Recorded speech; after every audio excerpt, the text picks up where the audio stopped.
After my rebirth, I changed my attitude toward Ethan. When he said he wanted to celebrate Natalie's birthday, I told him to buy more gifts. He took Natalie to the seaside, and I liked their photos on social media, wishing them a great time. While I was in the hospital for an abortion, he was accompanying Natalie to treat a cold.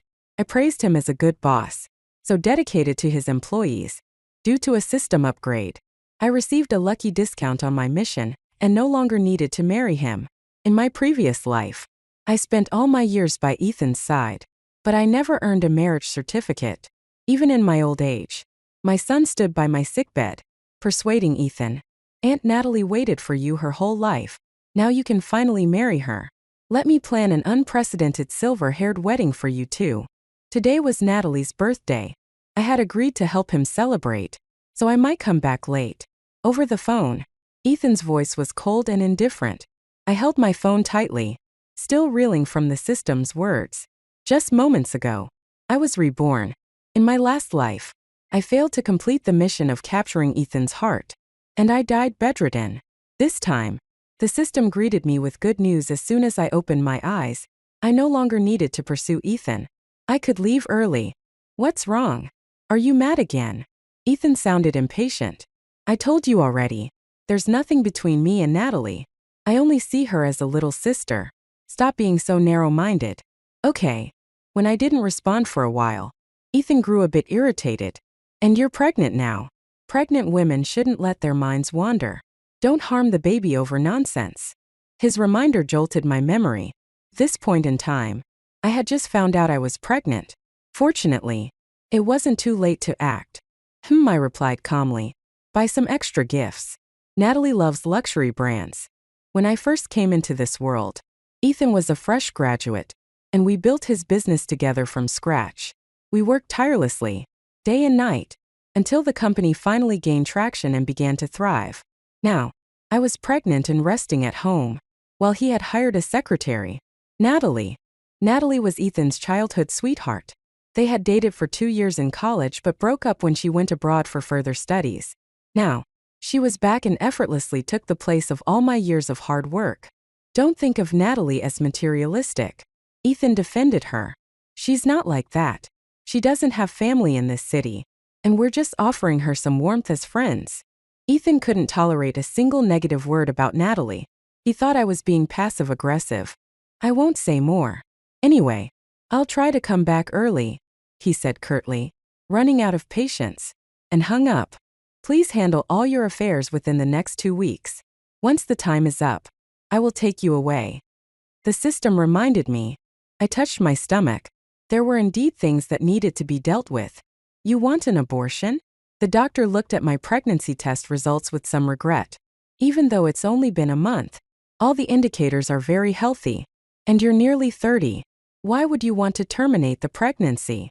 In my previous life, after giving birth, I stayed home to take care of the child while Ethan's company grew rapidly. He opened multiple branches in other cities and traveled often, sometimes for months. Naturally, as his secretary, Natalie was always by his side. As my son grew up, he gradually shifted his affection from me to Natalie, where he once only had eyes for his mother. He eventually started mentioning Aunt Natalie frequently. By the time he was in high school, at one parent-teacher conference, Ethan used the excuse that I was busy to have Natalie attend the parent-teacher conference on my behalf. I only found out about it from other parents. Is that your sister who came to the last parent-teacher conference for your child? Ethan's mom? She's so young and beautiful. I touched my increasingly rough hands and face, neglected from years of care, and remained silent for a long time. My grown son, much like his father, became increasingly absent as he entered middle age. I had once complained to Ethan in front of him about how Ethan never wanted to marry me. My son had responded, "You're already at this age. You've kept dad to yourself for a lifetime. Why do you still care about something as trivial as a marriage certificate?" But in the end, standing by my sickbed, he said to Ethan, "Aunt Natalie waited for you her whole life. Now, you can finally be together openly. Let me plan a groundbreaking silver-haired wedding for you too." At the very last moment of my life, I was left with nothing but deep regret. If I had known it would turn out this way, Why did I ever give birth to him? My relationship with Ethan was strained from the beginning. We couldn't marry, and raising a child out of wedlock had been too hard. I decided to go through with the abortion. The doctor sighed but didn't try to persuade me further. The procedure was scheduled for 2 days later. I looked forward to regaining my freedom soon. In the middle of the night, I received a call from Ethan. I answered twice with hello, but there was no response. Instead, I heard the chatter and laughter of his friends in the background. It seemed he had accidentally dialed me. Just as I was about to hang up, I heard a man's voice asking, "Ethan, are you really not planning to marry Lily?" I recognized that voice. It was one of Ethan's close friends. They were probably celebrating Natalie's birthday together. Suddenly, the laughter quieted down. Everyone was waiting for Ethan's response. In the silence, Ethan finally answered, "The person I want to marry isn't Lily, but since we started this company together, and she holds shares, it only makes sense for me to stay with her for now. But getting married, I can't do it." There was a collective sigh on the other end. Someone said, "Natalie, why are you crying?" Then came Ethan's panicked voice. "Natalie, I didn't mean." I didn't listen further. I hung up the phone silently. Ethan didn't return until the next day. When he opened the door, I was leisurely having breakfast. His expression was slightly unnatural, but he still explained. "After we celebrated Natalie's birthday last night, everyone insisted on going out to sing karaoke. I lost track of time, and by the time I realized, it was already late. I thought coming back then would wake you, so I stayed at the office instead." I could still smell faint traces of perfume on him, Natalie's favorite scent. I nodded. "Got it." My indifference made Ethan relax, but he quickly grew dissatisfied. "You've changed," he remarked. "In the past, if I came home late, you'd bombard me with calls and texts. Last night, you didn't even call once." I swallowed the last bite of my toast. "Didn't you tell me to be more generous and give you space? Besides, we don't have a marriage certificate. We're not officially husband and wife." I thought to myself, I have no standing to demand anything from Ethan about marriage. Subconsciously, I resisted the idea of rushing into it anyway. "Let's wait until after you've had the baby to discuss it. Whether or not we have that marriage certificate doesn't really matter between us." I replied. "You're right." Ethan looked at me, puzzled, trying to discern my true emotions from my expression. But I remained calm and neutral, leaving him with nothing to read. After all these years, he had never truly understood my feelings. When you don't genuinely care about someone, there's no need to invest the effort to understand them. 2 days passed quickly. I packed the essentials and headed to the hospital. Although the doctor had advised bringing family or friends, I had neither in this world. My entire life here revolved around Ethan. I had no relatives, no close friends, and no one to accompany me. So, I went alone. While paying the fees, I encountered someone I had expected but also dreaded to see, Ethan and Natalie. Natalie was covering her mouth, coughing lightly now and then. Ethan looked at her with concern, gently guiding her to a seat to rest while he queued up to pay the fees. He looked like a devoted husband, a side of him I had never seen before. Every time I needed to go to the hospital, Ethan would tell me, "Lily, I'm busy. I trust you can take care of yourself." I had always understood and refrained from burdening him, but the outcome of being so considerate was that no one ever treated me as someone worth prioritizing. I silently lined up behind him. Even while waiting, Ethan kept turning to check on Natalie. "Natalie, wrap your scarf properly. Don't catch a chill." His words were cut short when he noticed me standing there. "Lily, what are you doing here?" he asked, visibly startled. I raised the medical form in my hand. "I'm here for a prenatal checkup. What about you?" We greeted each other like mere acquaintances. Ethan hesitated for a moment before replying. "Natalie has a cold. I came with her to see the doctor." "I see," I said with indifference. "Well, you're her boss. It's only right to take care of your employees." Ethan glanced at the form in my hand and nodded. "It's good that you think so. After I finish here with Natalie, I'll stay and accompany you for your checkup." Before I could respond, Natalie approached us. Her eyes were red, either from her cold or something else. "Ethan, you don't need to stay with me. I'll be fine on my own." Lily is more important than me. You should stay with her, she said, her nasal voice heavy, making her sound pitiful. Ethan's expression softened with guilt. No way. You're sick. How can you be alone? What if you need N4 and there's no one to help you? How could I face our years of friendship if I left you like that? Then, he turned to me with an apologetic look. Lily, you can manage on your own. Right. How could I proceed with the abortion if he stayed? Without hesitation, I replied, of course. I watched them walk off together. Their retreating figures caught the attention of an elderly woman nearby, who turned to me with curiosity. Mississippi, what's your relationship with that young man? I'm old, and I can't quite make sense of it.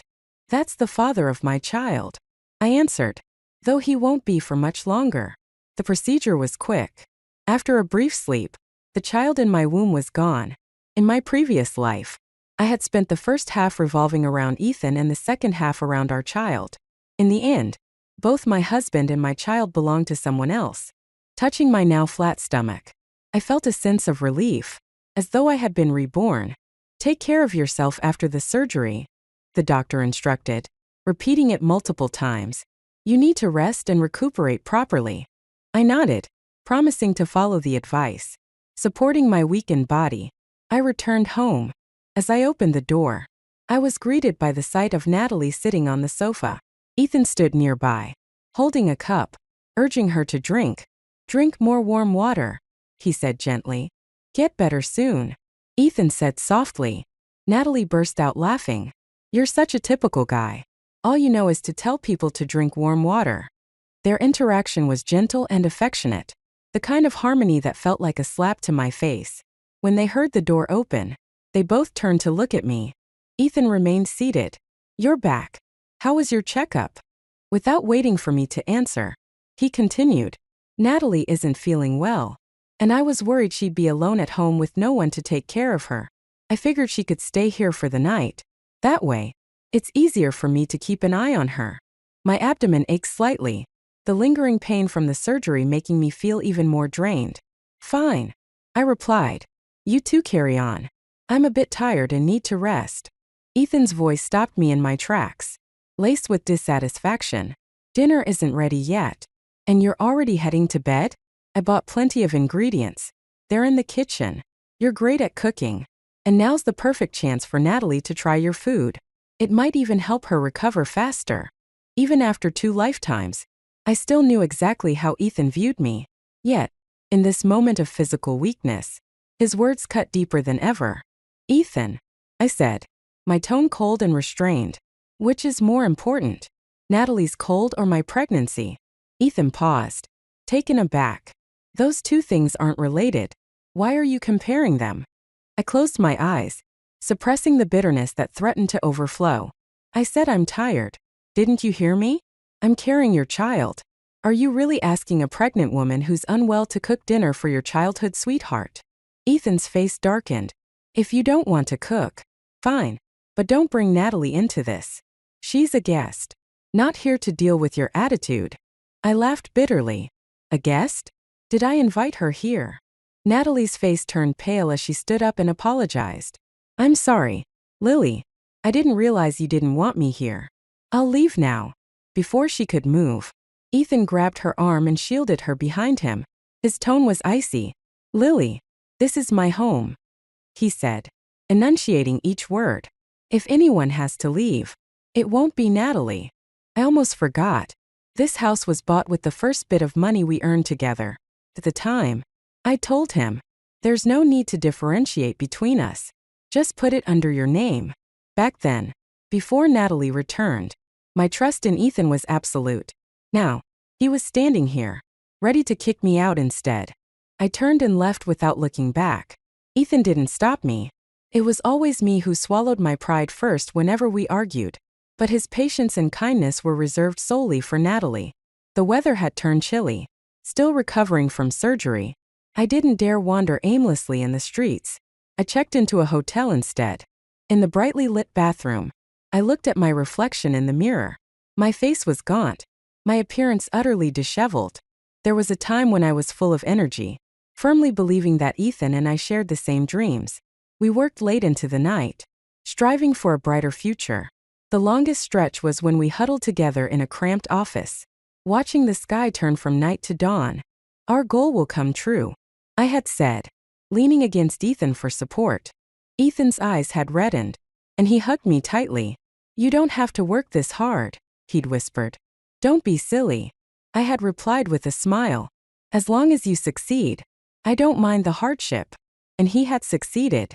He had forgotten all the hardships we endured together, supporting each other through thick and thin.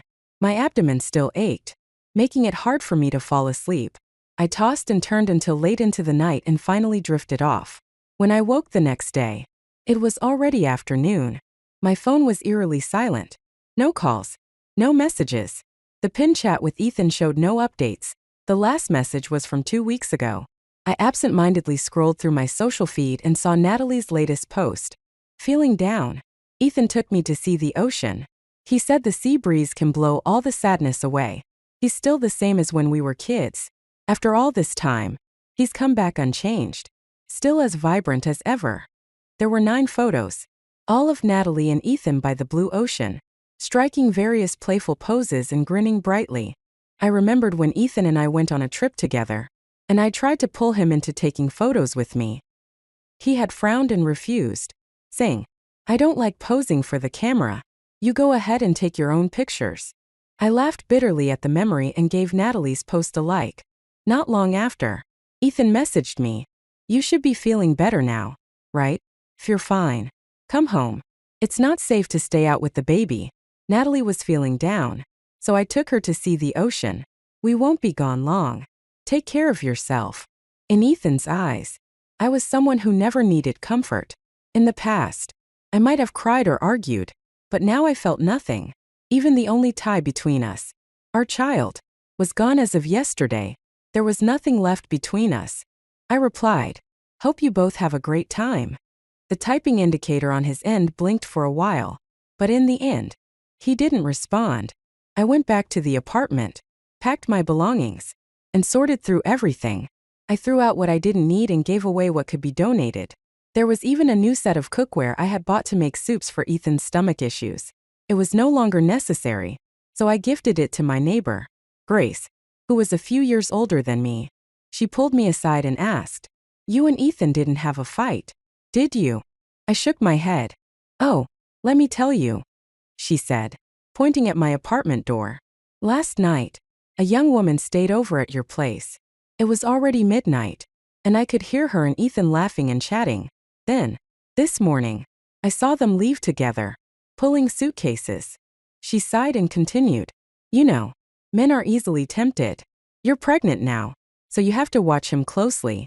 Don't give other women a chance to worm their way in. But honestly, if his heart's not with you, no amount of watching will help. I spent the next 2 days scrubbing every trace of my life from that apartment. When I looked at the half-empty rooms, I felt no attachment.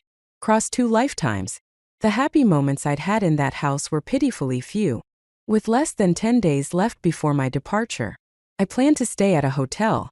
But as I stepped out, I saw Ethan's car parked outside. He had returned. It was already evening, and the light was dim. I couldn't hear what Natalie was saying in the passenger seat, but she was smiling. Ethan reached out, took her hand, and kissed it. In my past life, I had witnessed a similar scene when Ethan and Natalie brought our 10-year-old son to an amusement park. I had stayed home to care for Ethan's sick mother.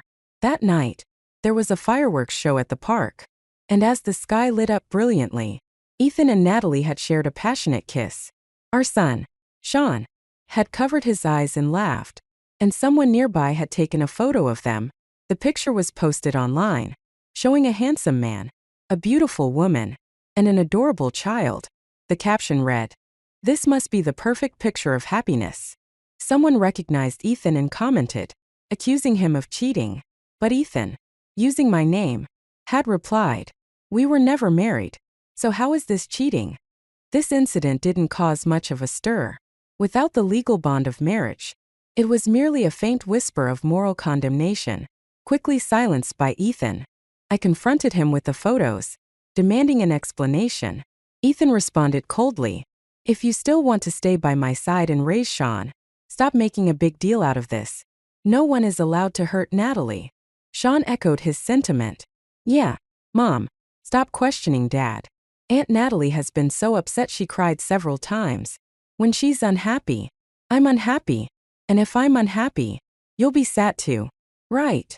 I stood silently for a moment, then walked away. My phone buzzed. It was a message from Natalie. A picture of Ethan kissing her. Seconds later, she retracted it and sent a panicked follow-up. Sorry, Lily. I sent it to the wrong person. You didn't see anything, did you? I blocked her immediately. Within minutes, Ethan called, his tone furious. Lily, why did you block Natalie? Why do you always hurt her for no reason? I was too tired to explain myself. Whenever Natalie was involved, Ethan became blind to reason, willing to go against the entire world for her. His intelligence seemed to plummet when it came to her. You're so petty, he accused. I don't think I'll come home anytime soon. Take this time to calm down and reflect on your behavior. He angrily hung up the phone, likely turning to comfort Natalie, who was once again pretending to be hurt. That so-called home was already empty. Whether Ethan returned or not made no difference to me. In the final days before my departure, I decided to visit the only person I still cared about, Ethan's mother, Lon. Even though Ethan and I had never married, I had called her Mom my entire life. She was kind and had always treated me like her own daughter, constantly advising Ethan to be good to me. In my past life, after she became ill and her caregiver neglected her, I did everything I could to take care of her, surpassing even Ethan's efforts as her biological son. Currently, she lived in her house in the suburbs. I had invited her to stay with us several times, but she always laughed and refused, saying she didn't want to disrupt our married life. She said she would come and help after the baby was born. As I approached her house, I noticed a familiar car parked in the driveway. I hadn't expected to run into Ethan here. Just as I was about to leave, I heard voices coming from inside. Natalie, I've missed you these past few days. I think about you all the time. Lon said in a loving tone. It's Ethan's fault. Natalie replied playfully. He took me to the ocean a few days ago and didn't want me to tire myself out. Otherwise, I'd have come to see you sooner. My feet felt rooted to the ground. The conversation continued. It's a good thing Ethan cares about you, Lon said warmly. I never thought that boy had it in him to care about anyone. Look at how he treats Lily. He doesn't even care about her as much as a strand of your hair. Lon laughed, her words unfamiliar and cutting. Natalie, remember this. The daughter-in-law of the Ethan family is only you. Both Ethan and I recognize you. I've thought of you as my daughter-in-law since you were a child. If it weren't for your unique condition, your inability to have children, Ethan wouldn't have had to keep Lily around. Don't worry, Natalie. Once Lily has the baby, you and Ethan can get married. That child will be yours and Ethan's. It felt like a bolt of lightning striking me out of nowhere. My mind went blank, leaving me in a daze. So that's how it was. In my past life, my son Sean initially only had eyes for me as his mother. But every time he stayed at Lan's house for a while, he'd come back closer to Natalie and colder toward me. Now I understood. It was my kind mother-in-law who had been orchestrating this. A bitter taste filled my mouth. My mediocre life had not only been a joke to Ethan but was also a pawn in Lan's schemes. I had cared for her through her illness and cried until my vision went dark when she passed away. The autumn wind brushed against my hair and clothes, and my heart felt like it had been submerged in ice water. I wandered aimlessly until I found myself in a park. A little girl's ball rolled to my feet. I bent down to pick it up and handed it to her. She had adorable round eyes, sparkling like gems, and said in a sweet, childlike voice, "Thank you, sister. You look sad." With her chubby little hands, she rummaged through her small pocket and pulled out a lollipop, placing it in my hand. Mom says to throw away all the things that make you unhappy and keep the ones that make you happy, she said earnestly. I threw away my math problems last time and kept the lollipop. Now I'll give it to you. I held the lollipop tightly. She was right. Even a child understood such a simple truth. Why was I so stuck? The truth had finally come to light before my departure. That alone was worth celebrating. If something made me unhappy, I should discard it. If someone made me unhappy, I I should discard them too. I resolved to leave this world with a light heart. My mood instantly lifted, and it felt as though all my burdens had been lifted. Even the wind seemed gentler. Ethan didn't come home for an entire week, likely thinking that giving me space would teach me to behave, just as it always had in the past. Every time we fought, this was his solution, and every time, I would give in, becoming the compliant and obedient Lily he wanted. Too weak to demand a breakup. But this time, things were different. The silence stretched on, and I didn't reach out to him. Not a single call or message. Ethan felt a flicker of unease but brushed it off. When he finally returned home, he opened the door to darkness. It was only 8 p.m. Had I gone to bed early? Was it because of the pregnancy? Concern flickered in his mind as he turned on the lights. The sight of the half-empty house stunned him. His eyes widened in disbelief, and he rushed to the bedroom, pushing the door open with a bang. I wasn't there. He checked every room, but there was no trace of the person who always left a light on for him. Ethan's face darkened. Lily's gone too far this time. Running away from home? Even if she came back begging for reconciliation. He resolved not to forgive her so easily this time. He sat on the couch in the living room, his gaze falling on a piece of paper pinned under a glass on the coffee table. From his angle, he could just make out the words, "hospital receipt." Ethan picked up the glass and saw the itemized list on the receipt. One line read, "surgical fees." His confusion turned to horror as he processed the information. His face paled. "Lily." He murmured her name through gritted teeth. He frantically called my number. But like Natalie, he discovered that I had blocked him. For the first time, fear gripped Ethan's heart like never before. He had never imagined that someone as obedient and eager for a child as me could so easily decide to have an abortion. That was his child. How could I make that decision without him? Ethan rushed out of the house, running into Grace, our neighbor, who had just returned from her evening walk. "Ethan, you're finally back. Do you know where Lily is? I haven't seen her in over a week," she called out. Ethan didn't answer. Like a headless chicken, he began searching for me everywhere. I only had a handful of acquaintances. I hadn't gone to the office, nor had I been to Lan's house. He spent the entire night searching but found no trace of me. When he was on the verge of despair, a friend informed him that they had found my name on the guest list of a hotel. Ethan rushed over without delay, only to be told that I had already checked out. Today was the day I would leave this world, and I felt exhilarated. I left the hotel early in the morning and chose the park as the place where I'd say goodbye. The system asked if I wanted to bring anything along, could help me carry it. I squeezed the lollipop in my hand, the one the adorable little girl had given me. "This will do," I said.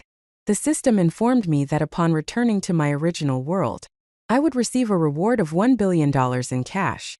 The wealth I had created in this world was valued at $50 million. And with the system's upgrade, the reward had been doubled. It was an unexpected windfall that lifted my spirits even higher.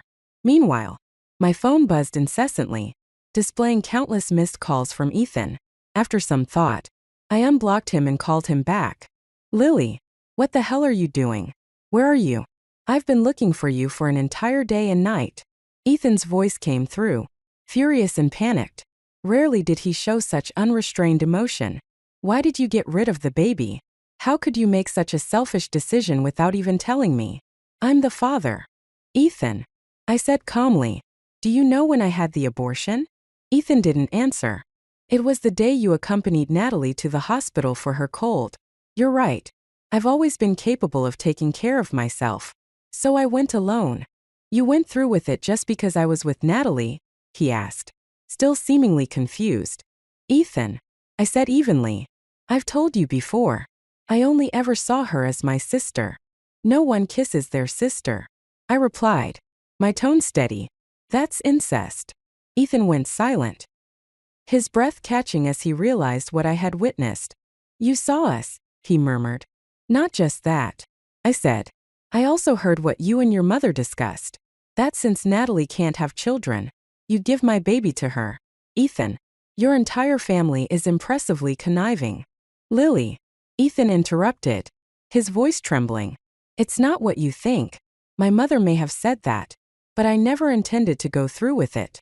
It doesn't matter anymore, I said, glancing at the portal opening behind me. The only reason I took your call was to tell you one thing. I'm leaving. Where are you going? Ethan's voice rose in panic. You have no one but me. Where else could you go? No, I won't let you leave. 5 years ago, I came here with a mission to marry you. Ethan, I once loved you, unrelated to any mission. But you treated my love as something cheap. Something to squander endlessly. I don't love you anymore. I'm going back to my world. Goodbye. Ethan. No, I heard his voice both through the phone and in real life. Looking up, I saw him sprinting toward me from the other side of the park. His hair disheveled. He had used my phone's GPS to find me. His eyes widened as he saw the shimmering portal behind me. Disbelief written all over his face. Lily, don't go. Let's get married. I'll get the marriage certificate right now. He shouted, desperation lacing his voice. I stepped back toward the portal. For the first time in 2 lifetimes, I saw genuine reluctance and panic in Ethan's eyes. For me. But it was too late. That kind of cheap sentiment? I didn't want it. We'll get married. Ethan pleaded. We'll have a grand wedding. So what if the baby's gone? We can always have another. He reached out his hand toward me. Desperation in his eyes. Lily, I was wrong. Please give me a chance to make things right. I didn't reply. Without hesitation, I turned and stepped into the portal, leaving behind Ethan's frantic footsteps and heart-wrenching cries in a world that no longer belonged to me. A month had passed since I left. No one believed Ethan when he said, Lily went back to her own world. Don't be ridiculous, they'd say. She just broke up with you. Ethan couldn't even find solace in their attempts to comfort him. For the first time, he realized how empty and cold his home was. No more bustling figure in the kitchen. No more warm meals on the table. No one unconditionally forgiving his every mistake. He stared at the hospital receipt over and over, haunted by the memory of that day. He had been running up and down the hospital for Natalie's cold while I lay alone in the operating room, surrounded only by cold, sterile instruments. What once came to him so effortlessly, the warmth, the love, was now just a flood of precious memories, suddenly invaluable. Natalie moved into the home I had once shared with Ethan, filling the empty space with her presence. Yet something felt off. Was it the bedsheets in colors I would never have chosen? The meals that didn't suit his taste? Or the soap operas on TV that I would have never watched? He couldn't quite place it. Natalie chirped endlessly about her day, complaining about work and coworkers. But Ethan's mind wandered. He found himself thinking about me, how I had never complained, how I always encouraged him, helped him analyze problems, and stood by him during the hardest times.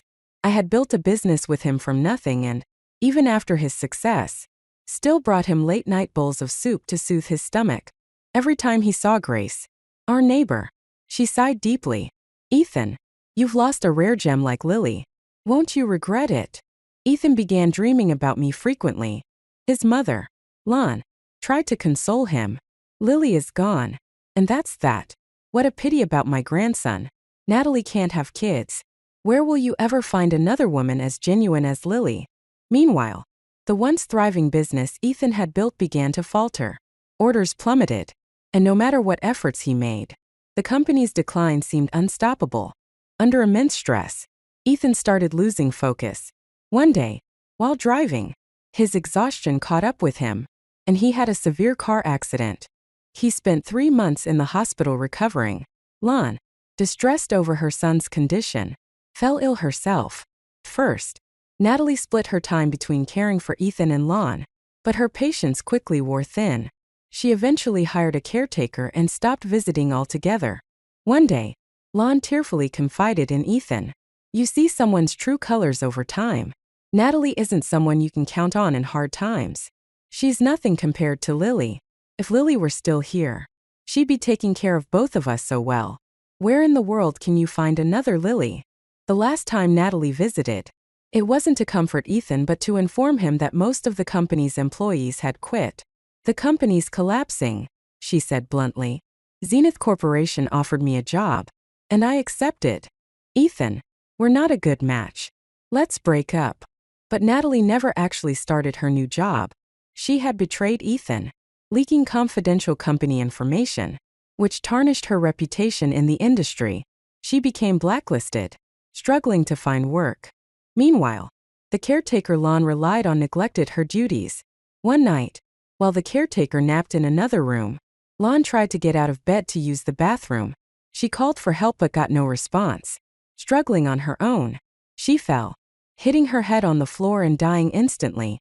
Ethan, limping from his injuries, arranged Lan's funeral by himself. On the day of her burial, his company officially declared bankruptcy. Ethan stared at his reflection in the mirror. His unkempt beard and haggard face stared back, a stark contrast to the confident man he once was. In just a short time, he had fallen from the heights of success to the depths of despair. The version of himself who had thrived alongside Lily now felt like a distant memory from another lifetime. Ethan understood clearly. He could no longer rise from this fall. Without Lily, he was nothing. Meanwhile, in another world, Lily heard the cheerful voice of the system. Congratulations, host. The remaining $50 million reward has been credited to your account. Please check your balance. She sat in a spacious office, smiling as she gazed out the floor-to-ceiling window at the breathtaking cityscape. The sunlight spilled across the buildings, scattering like golden shards over the bustling streets below. Ms. Lily, the meeting is about to begin. Everyone is waiting for your speech. Lily stood up, her steps light and confident. The sunlight illuminated her figure, making her seem as though she were glowing. And that concludes today's story. If you enjoyed this video, please give it a like and subscribe. If you have any suggestions, feel free to leave them in the comments below. See you in the next video.